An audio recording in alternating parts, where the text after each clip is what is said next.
tayo dun sa ilog.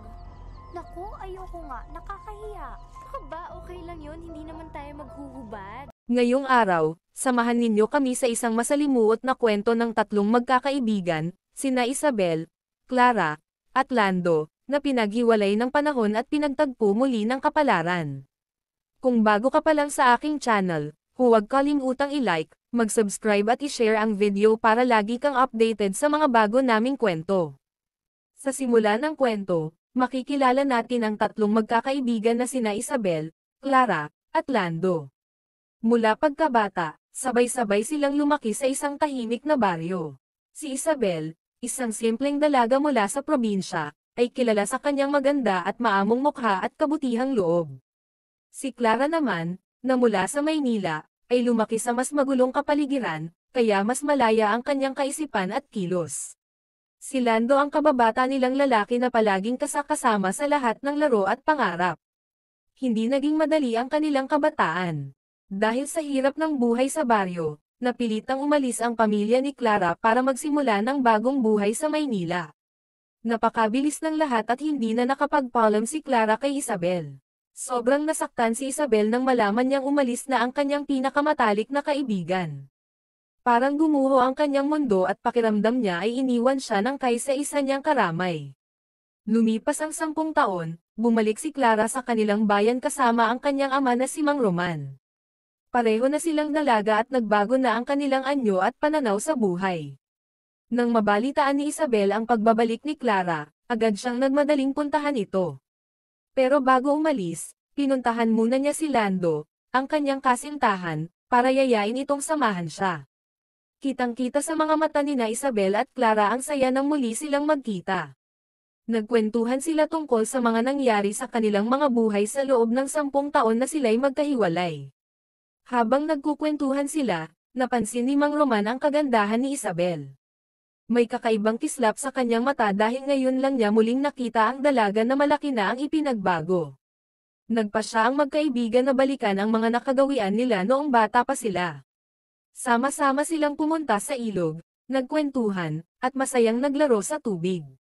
Ramdam ang kasiyahan habang nagbabalik tanaw sila sa mga alaalang sabay nilang binuo noon. Ngunit napansin ni Isabel na tila malaki na ang ipinagbago ni Clara, mas malaya na itong kumilos at parang wala nang pakialam kung ano ang iniisip ng iba. Si Lando naman, bagamat kasama nila, ay tahimik na humahanga sa dalawang dalaga na ngayon ay dalagang-dalaga na at parehong maganda. Kinabukasan, nagpunta si Isabel sa niyugan para mamolekta ng panggatong. Doon niya naabutan si Mang Roman na abala sa pag-aalaga ng mga puno. Habang pinupulot ni Isabel ang mga kahoy, hindi na iwasan ni Mang Roman na mapatitig sa dalaga, may halong paghanga at pag-aalala sa kanyang mga mata. Si Lando naman ay labis ang pagmamahal kay Isabel pero madalas siyang nabibigo dahil pakiramdam niya ay may hadlang na hindi niya maipaliwanag. Madalas silang magtalo dahil dito. May mga pagkakataong gusto niyang maging mas malapit pa kay Isabel, pero lagi siyang nauurong at nauuwi ito sa tampuhan at hindi pagkakaunawaan. Isang araw, habang magkasama sina Clara at Isabel sa ilog, napag-usapan nila ang relasyon ni Isabel kay Lando. Nalaman ni Clara na hindi pa ganap ang pagiging malapit nila. Dahil lumaki si Clara sa Maynila at mas marami siyang alam tungkol sa mga bagay na may kinalaman sa relasyon, nagbiro siyang turuan si Isabel kung paano maging malapit at magparamdam ng lamang sa tamang paraan. Pero nang maramdaman ni Isabel na hindi siya komportable, agad niya itong itinigil at nagpasalamat na lang kay Clara sa paalala. Ngunit hindi alam ni Isabel na may lihim palang balak si Clara. Matagal na niyang napapansin ang paghanga ni Lando sa kanya at ginamit niya ito para sa pansariling motibo. Nagkunwari si Clara na nasaktan ang kanyang paa at niyaya si Lando na samahan siya sa isang kubo para makapagpahinga.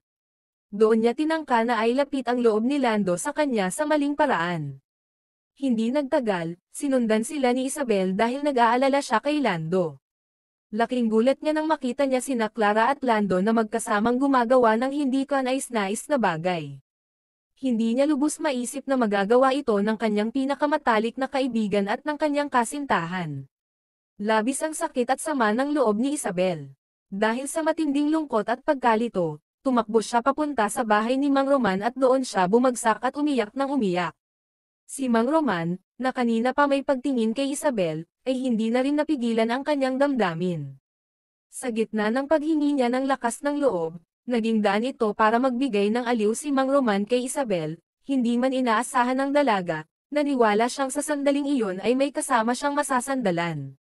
Ngunit ang lahat ng ito ay magiging dahilan ng mas malaki pang problema. Hindi na kinaya ni Isabel ang bigat ng kanyang dinadala. Inamin niya kay Lando ang kanyang nakita at sinabi niya ang lahat, ang pagtataksil ni Clara at kung paano siya pinatahan ni Mang Roman. Labis ang galit at sama ng loob ni Lando nang malaman niya na tila pinaglaruan siya ng mga taong pinakamalapit sa kanya.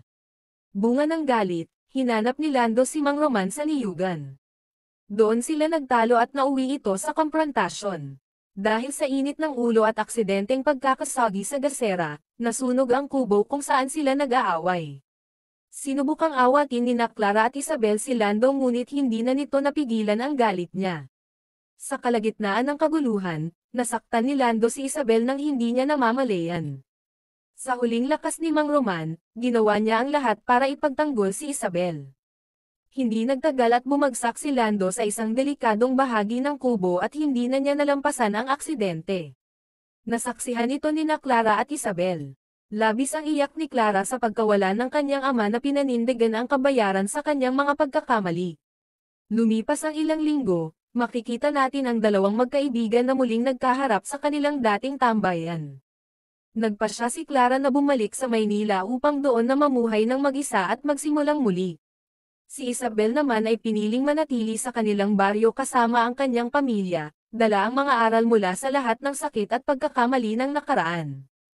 Ang aral ng kwento, huwag hayaang sirain ng tukso ang tiwala, pagkakaibigan, at pagmamahal. Laging tandaan na ang tunay na pagmamahal ay tapat, bukas, at may respeto. Kung may pagkakamali mang nagawa, sana ay huwag na itong maulit at magsilbing paalala para sa mas maayos na bukas. Kung nagustuhan mo ang kwentong ito, huwag kalimutang i-like, mag-subscribe at i-share para updated ka sa mga bago naming uploads. Maraming salamat sa panonood.